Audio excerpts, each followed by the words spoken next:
নিশ্চয়ই একটা অভিজ্ঞতার মধ্যে দিয়ে আমার কাছে আমি এক্সপেরিয়েন্স হিসেবে বলি, হয়তোবা মানুষের লাইক ডিসলাইক একটা বিষয় আছে। আপনি আমাকে পছন্দ করতে পারেন আবার নাও করতে পারেন, এটা আপনার ব্যক্তিগত ব্যাপার। আমি যেটা মনে করি যে অনেকে চায় না যে আমি ন্যাশনাল টিমে খেলি, বা অনেকে চায় না যে আমি আবার কামব্যাক করি, অনেকে চায় না যে আমি ভালো খেলি, বিপিএল দল না পাই বা প্রিমিয়ার লিগ না পাই বা কোথাও না খেলি। বাট একটা কথা কি ভাই, আপনার রিজিক আল্লাহর কাছে। এটা আল্লাহ যদি আপনি কষ্ট করেন, আপনি যদি কাউকে মানেন, তাহলে আপনার আল্লাহ তাআলা আপনাকে এটা কোনোদিনই বাধা দিবে না।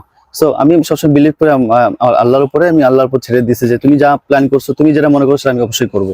তা আমি আল্লাহর উপর ছেড়ে দিছি, উনি রিজিকের মালিক। সো আমাকে রিজিক ছিল ঢাকার, তো ঢাকার রিজিক তো আল্লাহর মধ্যে হচ্ছে ভালো। এই যে বললেন যে অনেকে চায় না সাবির, মানে আপনাকে নিয়ে তো সবাই কথা বলে, আপনি ধরেন ডিসিপ্লিন ভাঙেন, এটা করেন ওটা করেন, এরা আসলে কারা? মানে এইটা বলতে ভয়টা কেন?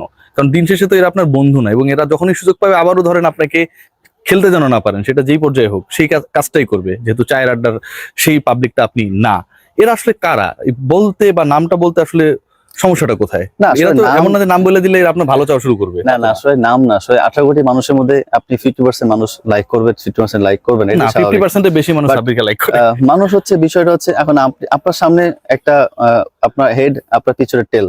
তো এই হেড এন্ড টেল এর বিষয়টা আমি আসলে খুবই শক যে মানুষ তাড়াতাড়ি চেঞ্জ হয়ে যায়, মানুষ খুব তাড়াতাড়ি চেঞ্জ হয়। এটা আসলে ভাই আমি বলতে যাচ্ছি না, বাট আমার কাছে মনে হয় যে এটা আমার কাছে সিক্রেট থাক। আচ্ছা, আমি চাই যে এই বছরটা ভালো খেলি, দেন ইনশাআল্লাহ যদি কোনো সময় জাতীয় দল ম্যানেজমেন্টের সাথে বিভিন্ন ভাবে জড়িত থাকে বা না, আসলে ম্যানেজমেন্ট তো সবাই ম্যানেজমেন্ট। আমি যদি কাউকে জিজ্ঞেস করি ভাই আপনি কে, আমি কোচ। আমি কে, আপনি সহকারী কোচ। আপনি কে, ভাই আমি হচ্ছে বিসিবির লোক। তো অনেকভাবে আমাকে ডিমোটিভেট করে, অনেকভাবে আমাকে, যেমন আমি লাস্ট এনসিএল খেলতে পারিনি, একটা নির্বাচক বলেছে যে আমি টি10 খেলে এসেছি, আমাকে 2 ম্যাচ বসে রেস্ট দিক। আমি বুঝি না আসলে টি10 এর সাথে ন্যাশনাল লিগে কি স্বাদ, আসলে আমার কোনো আইডিয়া নাই। এনসিএল আমাকে নেয় নাই, মানে আমি ইউকে তে 6 মাস খেলেছি রেড বল, যে বলে আমি বাংলাদেশে খেলবো এনসিএল, সেটা প্রিপারেশন নিচ্ছে, প্র্যাকটিস করছি, ফিট আছি, ইউএ টেস্ট দিছি, অল গুড ভাই। তারপরেও নাই। আমাকে প্রশ্ন করছে তুই লাস্ট 2 বছর তুমি কি করেছো?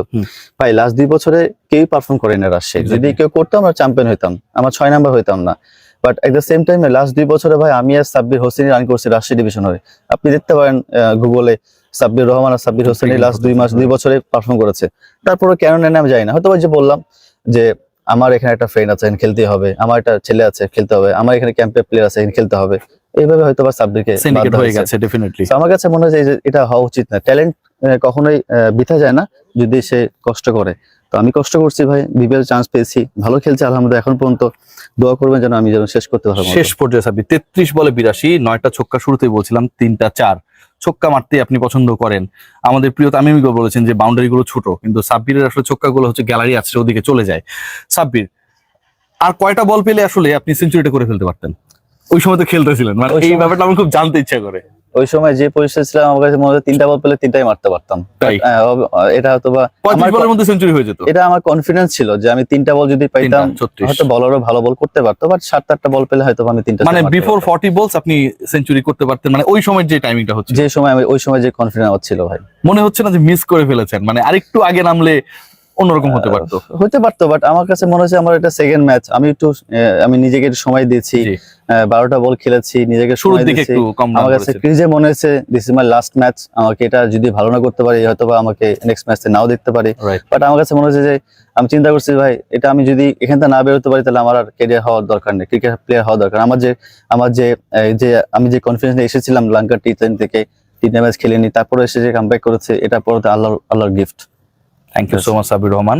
আপনার জন্য তো অনেক শুভকামনা, একই সাথে আপনার নতুন যে শিশু 8 মাস বয়স তার জন্য, এবং আপনার ফ্যামিলির জন্য, আপনার ওয়াইফের জন্য, যারা আসলে আপনাকে সাপোর্ট করেছে এই খারাপ সময়টাতে। অনেক ভালো থাকবেন, আপনার জন্য অনেক শুভকামনা।